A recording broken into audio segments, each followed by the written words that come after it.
We are twins who make reviews and commentary about movies. Let's imagine your life is on a space station that's set in 2049. What would it look like and what comes to mind? Well, maybe we can't imagine, but the movie Zenon did just that. We reviewed the 1999 movie Zenon.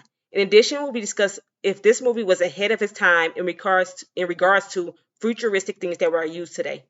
We are introduced to our main character, Xenon, a 13-year-old girl who lives on a space station her whole life with her parents. The movie starts with Xenon being woken up by her mom. As she gets ready, we hear her own voice on the tablet giving herself a pep talk. As she rushes through the space station to get to her classes, we see there are tons of people rushing to get to their destination. Xenon sees a large crowd of people waiting due to one of the elevators being out, so she climbs up to the ladder to get to the second floor where she finally makes it to her class. She sits down, and we hear her teacher talks about Bill Clinton being the previous president of 21st century. Then Kelsey Clinton, his daughter, is the current president. And I'm thinking like Disney, y'all couldn't make up a president so it would come off like the 21st century, or at least let's believe it is. Anyway, the teacher he states Kelsey Clinton had made a major stand in using underwater vegetation to use as a new energy source. Of course, as the teacher is talking, Xena is on her computer, hearing that a boy band named Microbe she likes is coming to perform on the space station. They'd be like the first band to perform in space. After class, Xena meets up with a few of her friends, but her best friend is Nebula. They discuss a competition the Micro Band is conducting, and the winner with the best entries will be able to be a backup dancer for the band during their performance. This group, the group that make their way to the packed cafeteria in which the Commander Flank, who is like the commander of the whole station, is on stage, and he tells everyone Parker Wyndham, the guy who funds the space station, will be making a visit to evaluate the station to do all the malfunctions and problems that's happening on the ship. Also to provide money for programs like the Bone Density Project that Xenon parents are researching and experiment with to help millions of people. Later, Xenon parents tell her to behave when Wyndham come on the station, and we also learn in this conversation that Xenon has been on the station since she was 5 years old. Of course, Xenon doesn't listen to her parents and has her friends help her to fly out to look at a solar flare, which come across like a green screen when you're looking at it. She gets caught by her parents, and I'm like, dang, which friend was supposed to be on a lookout? The next day, she runs into Barker Wyndham, the guy who provides money for the station, as I said before. After in the encounter, she tells her friend that she gets a creepy vibe from him, and I don't blame her because in this scene, when she's talking to Wyndham, he do this like blinking thing, like he looks suspicious. Nebula tells her that anytime Xenon gets a creepy vibe, it always ends up in a disaster. Later that night, Xena goes on her own to snoop around and she catches Lux, one of the guys who came with Wyndham on the space station, trying to get to the station's memory bank. They have a brief talk each line about why they are in the hallway at night. The next day, she tells her friends about what happened the night before. They also talk about the boy band competition since it's going to be announced soon. We learn Nebula sent in an essay on why she should be a backup dancer, while Xenon submitted a dance video.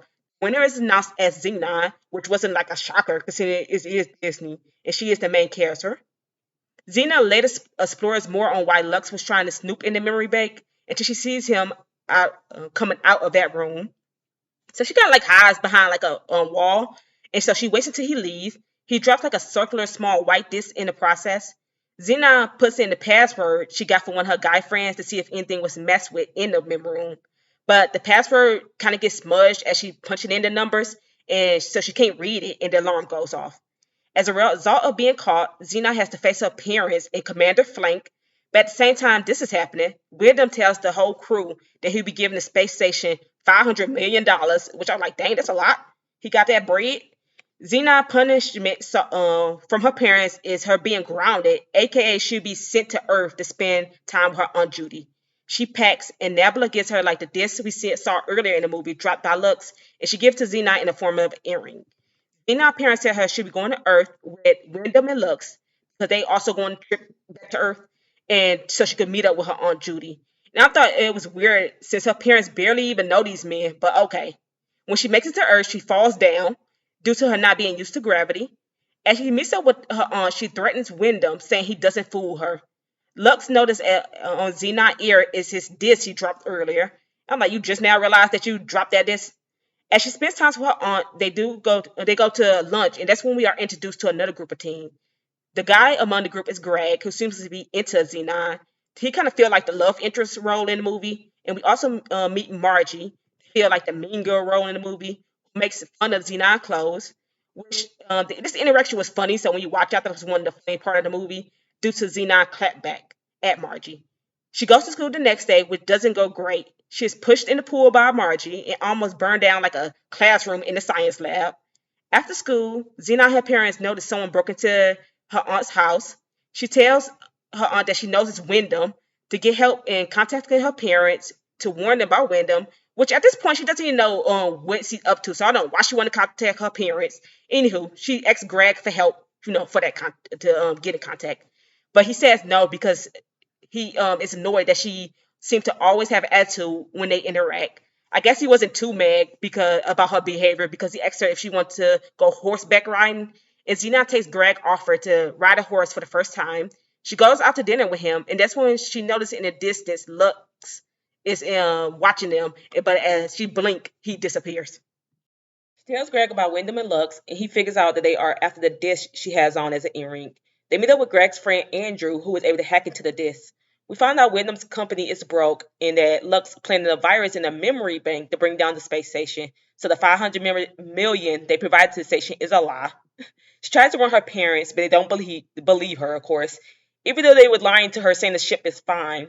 But we see from their perspective, the spaceship is falling apart. It's like wires all over the where, and we see like alarms going off. Lux finally meets up with Xenon and offers the deal to give up the disc for a trip back home, but she gives him a replica or a fake disc. Next, she talks to Nebula and warns her about Lux's plan, plus to let her know when the shuttle is coming to Earth so she can sneak on it.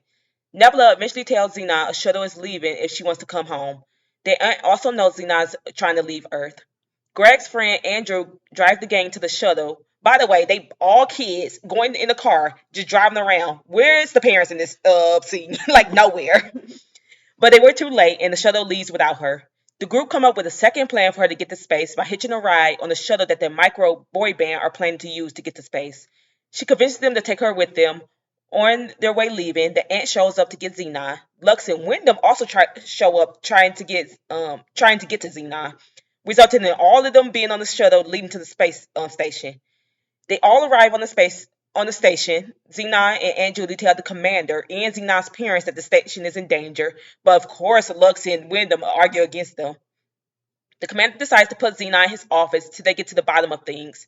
The station at this time is chaotic and everything seems to be malfunctioning.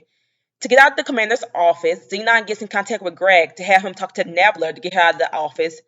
Xenon managed to get the front of the ship to stop the virus by putting in a virus deactivator. He also tells him Wyndham was going to bring the spaceship down to collect the insurance money, just I'm guessing to pay back his company. The movie ends with them going to this micro concert where Xenon have the band dedicate a song to Greg, Hello Boo. At the time, Nebula actually got to dance with the band. She blew a kiss to Greg, and we looked up at the, and then she looked up at the boy band, and then the camera zoomed out, so we was able to see the entire space station one last time. Okay, just so like a few things we noticed in the movies that relate to the 21st century, which is what we live in now. Even though it's like set in 2049, it's still 21st century. So one thing we noticed is holograms, which we have kind of like seen today with like music artists who passed away. And they were just like one of the technological advancements which we saw in the movie. Another 21st century thing in the movie that we have now are like upgraded laptops. Like in the movie, the computers looked so old, even though it was supposed to represent the future. The third thing we notice that we do not have today is de-stress helmets. It's supposed to like be a way to handle stress, but the helmets in the movie look like a Halloween costume or one of like those little hair dryers you see in like a salon. I get it though; they were trying to be creative. The planes were another thing we noticed that represent the future, aka our time now. All the planes to space were basically small, normal-looking airplanes. The last thing we noticed is they grow their own food in space, which is more realistic to today's. Our final thoughts about the movie. Space Station did look like a Lego or cheap, but I think it was kind of like similar to how movies and shows today depict space stations, so it wasn't too far off. The outfits they wore in space looked tacky, and then on Earth, outfits were like more bright and mismatched colors, which I kind of think is like more like a Disney thing just to appeal to kids. For example, if you look at Margie's her sweater in the movie, the graphics were decent, especially at the time. Like the scenes where she looked out in space, besides like the green screen moment, was kind of all right. They tried to offer some creativity with the different languages, mainly like Zenon saying things with the letter Z, like Xena, Subpoenas, and Stellar. So they try to be love, be creative with using different like words. This movie also follows some tropes. One of the tropes we notice, which is similar to a lot of teen movies, where the guy is into the main character, but another girl is into that guy, so it kind of creates conflict. Also, we notice, or even question, is how is they getting to space and then Earth without any like time changing? Also, her parents did not even apologize, even though she was right about the bad guys. However, I did like that it had a complete story. I think a lot of Disney movies or even shows in the 90s were similar to books where they had like a completed story with a beginning, middle, and end. Also, there weren't a lot of plot holes. I think Xenon did a good job of making something like more sci-fi or space related, not too unrealistic. They had a little bit of unrealistic moments, but it wasn't too unrealistic. I would give the movie a 7. Thank you all so much for listening. Like the video, check out other videos on the channel, and subscribe. Bye.